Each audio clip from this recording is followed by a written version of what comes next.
Genesis 29. Then Jacob continued on his Genesis 29. Then Jacob continued on his journey and came to the land of the eastern peoples.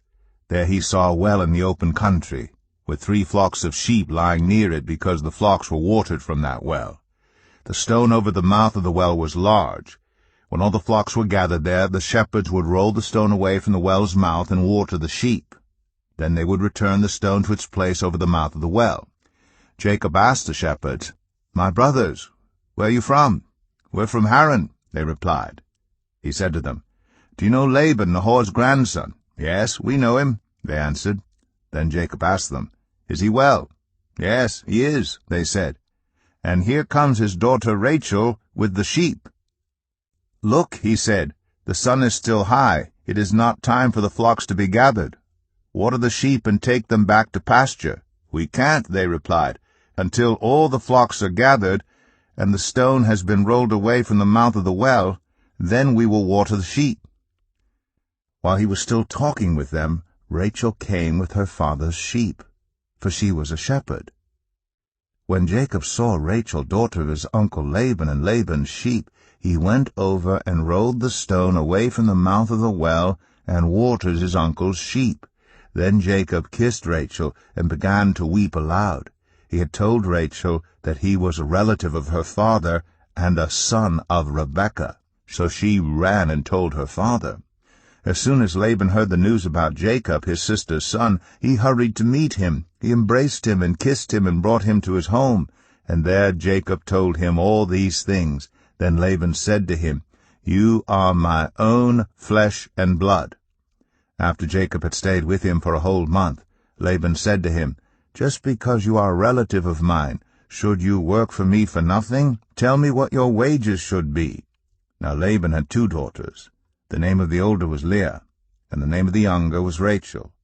Leah had weak eyes, but Rachel had a lovely figure and was beautiful. Jacob was in love with Rachel and said, "I'll work for you 7 years in return for your younger daughter Rachel." Laban said, "It's better that I give her to you than to some other man.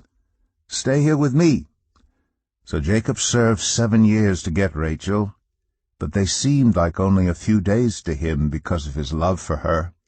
Then Jacob said to Laban, "Give me my wife, my time is completed, and I want to make love to her." So Laban brought together all the people of the place and gave a feast. But when evening came, he took his daughter Leah and brought her to Jacob, and Jacob made love to her. And Laban gave his servant Zilpah to his daughter as her attendant. When morning came, there was Leah. So Jacob said to Laban, "What is this you have done to me?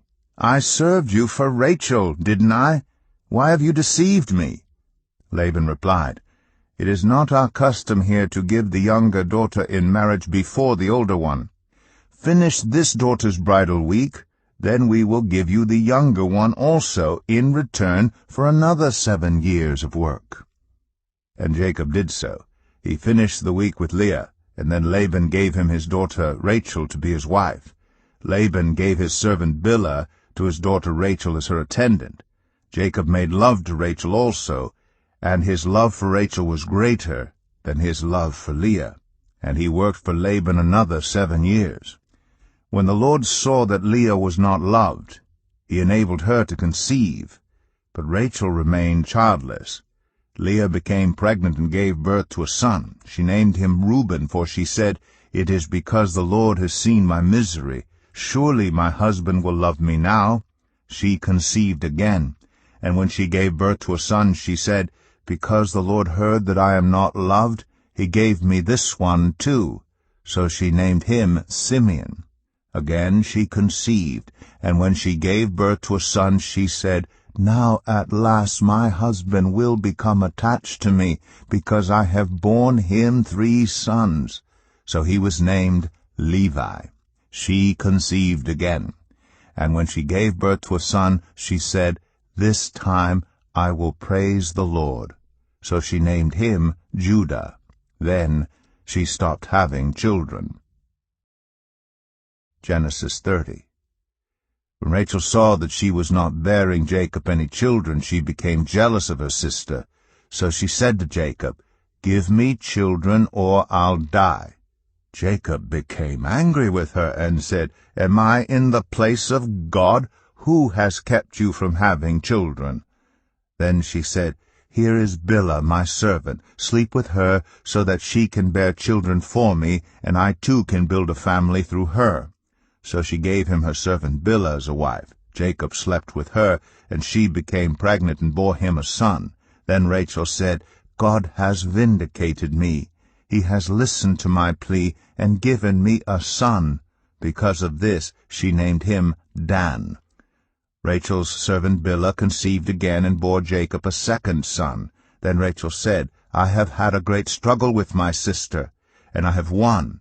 So she named him Naphtali.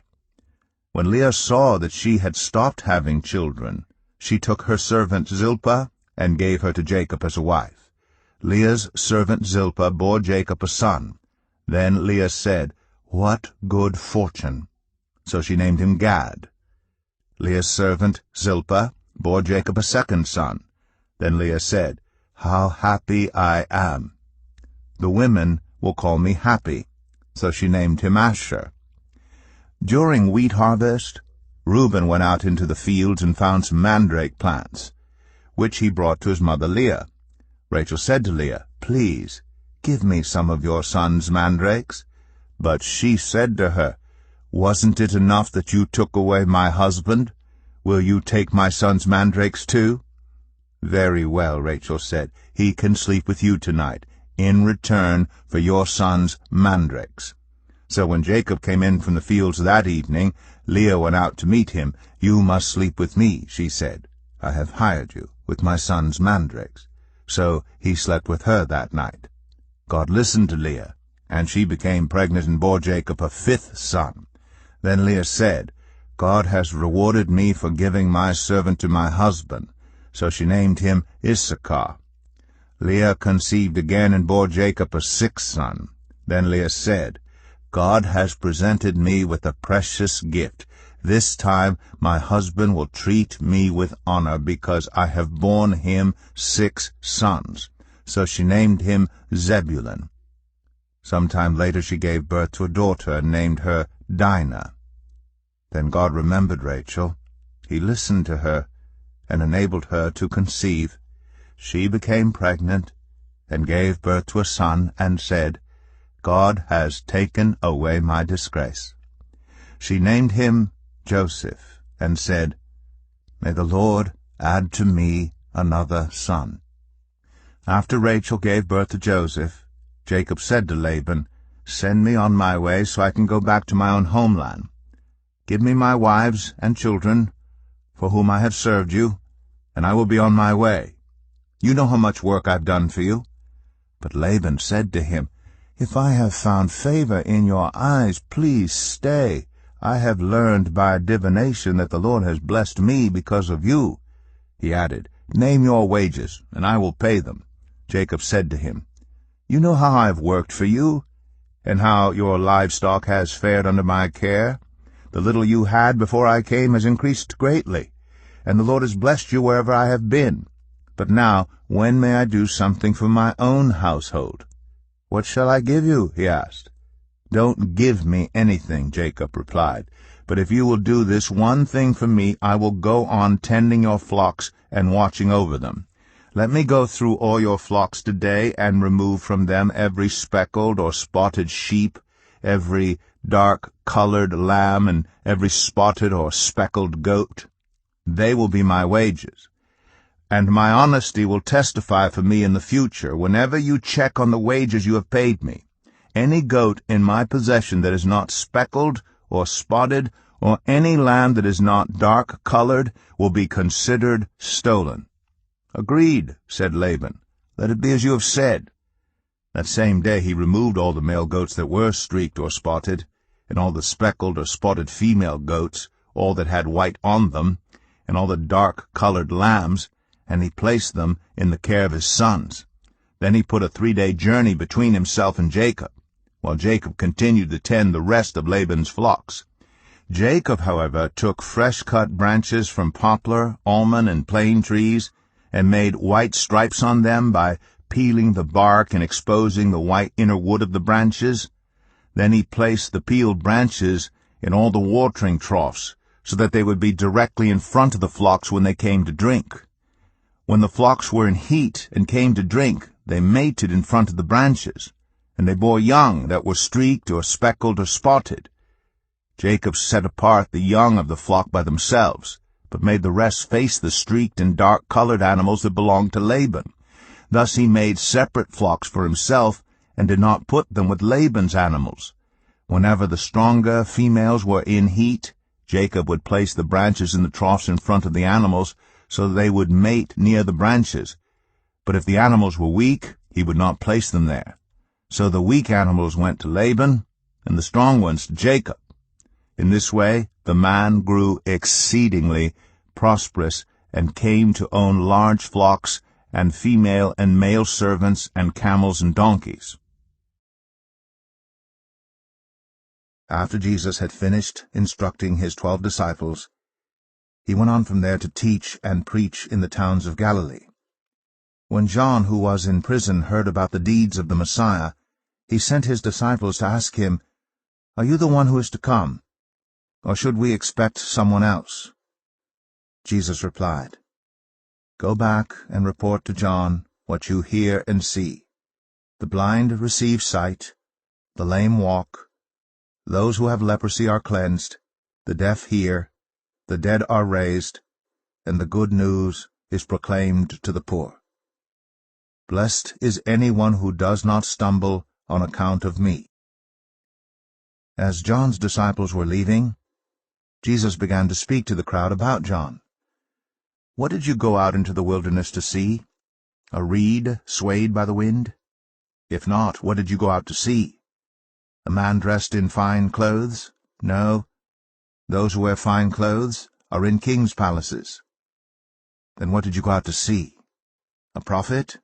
Yes, I tell you, and more than a prophet.